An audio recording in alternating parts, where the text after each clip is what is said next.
There are lot of opportunities for ACCA students, finalist and qualified persons, چاہے nationally یا internationally وہ job کرنا چاہیں یا پریکٹیکل ورک ایکسپیرینس گین کرنا چاہیں۔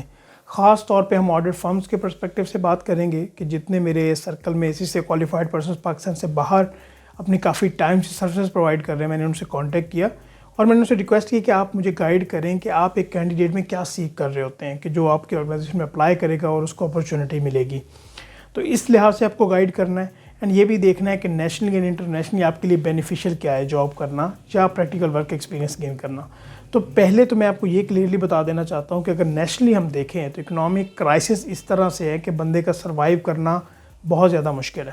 تو بہتر یہی ہے کہ اپنے میجر انٹرسٹ کو دیکھتے ہوئے اگر پاکستان سے باہر اگر آپ کو اپرچونیٹی ملتی ہے تو یہ آپ کے کیریئر کے لیے کافی زیادہ بہتر ہو سکتا ہے۔ تو کس طرح سے آپ پاکستان سے باہر آرگنائزیشنز کو اپروچ کر سکتے ہو یہ بھی ڈسکس کر لیں گے۔ یہاں پہ 2 سیگمنٹ بنا لیتے ہیں۔ آپ فائنلسٹ ہو، آپ کے کچھ پیپرز رہتے ہیں، 1 یا 2 پیپر یا کچھ بھی آپ آپ کی فائنل اٹیمپٹ ہوگی۔ آن دی ادر ہینڈ آپ سارے پیپرز پاس کر چکے ہو، ایفیلیٹ ہو، تو آپ میں آرگنائزیشنز کیا سیکھ کر رہی ہوتی ہے۔ تو پہلا پوائنٹ ڈسکس ہوا، اس کے مطابق اگر آپ فائنلسٹ ہو، کچھ آپ کے پوائنٹس یا پیپرز رہتے ہیں، تو یہاں پہ ان کا کہنا یہ تھا کہ آپ کا گریجویشن اگر بیک گراؤنڈ ہوگا تو آپ کو آرگنائزیشن ضرور پریفر کرے گی، خصوصی اگر ہم مڈل ایسٹ یا پاکستان سے باہر کی بات کریں تو وہاں پہ اگر آپ کوالیفائڈ نہیں ہو تو پھر آپ کی گریجویشن کو کنسیڈر کیا جاتا ہے، رائٹ۔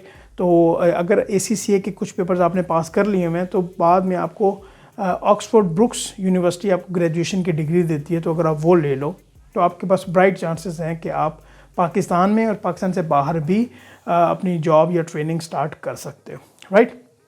اگر تو ایفیلیٹ ہو پھر تو کوئی مسئلے والی بات نہیں ہے۔ ابھی ہم دوسرے پوائنٹس کی بات کر رہے تھے، یہ پوائنٹ نمبر 1 میں نے آپ کے ساتھ ڈسکس کر دیا۔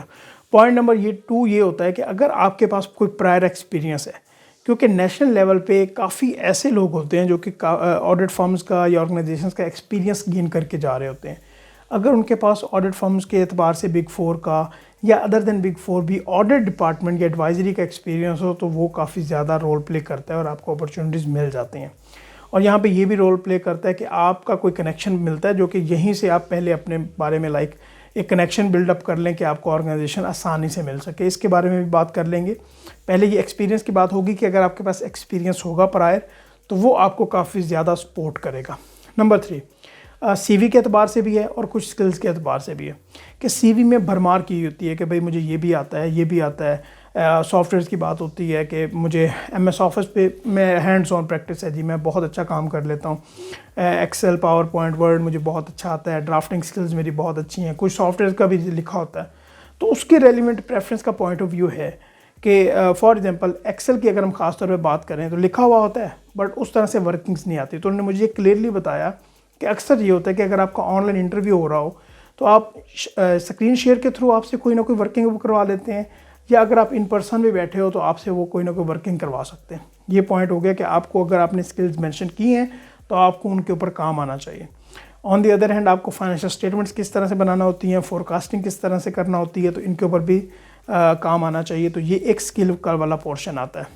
اگر نیکسٹ پوائنٹ کی بات کریں تو وہ اسٹڈیز کے ریلیونٹ ہی ہے، کیونکہ اکاؤنٹس فائنانس کی اگر ہم بات کریں، رپورٹنگ کی، ACCA میں IFRS پہ اچھی کمانڈ ہونا بہت زیادہ ضروری ہے، رائٹ۔ تو اسٹوڈنٹس پیپرز کی حد تک پاس کرنے کے لیے IFRS کو بہت اچھی طریقے سے پڑھ لیتے ہیں، لیکن اس طرح سے وہ IFRS کے اوپر گرپ نہیں کر پاتے اور ان کی ایکچولی لنک نہیں بنا پاتے۔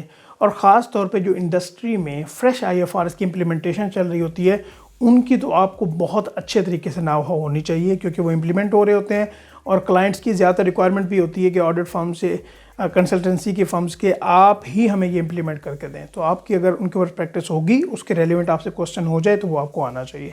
IFRS کے ریلیونٹ بھی بات ہو گئی۔ تو موسٹ امپورٹنٹ فیکٹر میں نے اینڈ پہ رکھا ہے وہ ہے کمیونیکیشن، کیونکہ پاکستان میں jugaad.com چل جاتا ہے، کمیونیکیشن آپ کی جس طرح سے بھی وہ چل جاتی ہے۔ جب آپ انٹرنیشنل لیول پہ جاؤ گے تو وہاں پہ کلائنٹ سے کمیونیکیٹ کس طرح سے کرنا ہے، کارپوریٹ کلچر میں کس طرح سے کمیونیکیشن کرنا ہوتی ہے، ایک ہمبل طریقے سے کس طرح سے رہنا ہوتا ہے، اور اپنے پوائنٹ کو جو آپ نے کام کیا ہے اس کو کس طرح سے کمیونیکیٹ کرنا ہوتا ہے، یہ بڑا امپورٹنٹ ہوتا ہے۔ اور یہ آپ کو دنوں میں تو آئے گا نہیں، اس کے لیے آپ کو کافی اچھی پریکٹس کرنا ہوگی۔ تو یہ پوائنٹس جو میں نے آپ کو لسٹ ڈاؤن کیے ہیں یہ بہت زیادہ امپورٹنٹ ہے، اور یہ آرگنائزیشن دیکھ رہی ہوتی ہے کہ کس طرح سے اسٹوڈنٹس ان کے اوپر کس طرح سے ریئیکٹ کرے گا یا کس طرح سے وہ آنسر کر سکتا ہے۔ لاسٹ پوائنٹ یہ ہے کہ آپ کس طرح سے موو کر سکتے ہیں۔ اب یہ بالکل علیحدہ بات ہے. یہ میں نے آپ کو وہ بات بتائی پہلے کچھ پوائنٹس میں کہ آرگنائزیشنز آپ میں کیا سیکھ کر رہی ہوتی ہے. ابھی آپ کس طرح سے وہاں جا سکتے ہو خاص طور پہ مڈل ایسٹ میں یا پاکستان سے باہر, تو اس کے لیے ایک پراپر گائیڈ لائنز ہیں کہ آپ کو وہاں پہ ان پرسن جانا چاہیے, آپ کے انٹرویوز کیسے ہوں گے, کتنے ایکسپنسز آ جاتے ہیں, ایچ اینڈ ایوری تھنگ. تو اس کے اوپر بھی ایک ڈیٹیل سے میں نے, عارف بھائی ہوتے ہیں کافی سینئر ہیں میرے, اور ان سے میں نے ریکویسٹ کر کے ایک پورا کانٹینٹ بنوایا, اور اس کا لنک بھی میں ڈسکرپشن میں ڈلوا دوں گا, وہ آپ ضرور دیکھیے گا, آپ کو کافی بینیفٹ ہوگا. اور یہ شیئر ضرور کیجیے گا کیونکہ اس سے کیا ہوگا, کافی لوگوں کا فائدہ ہوگا.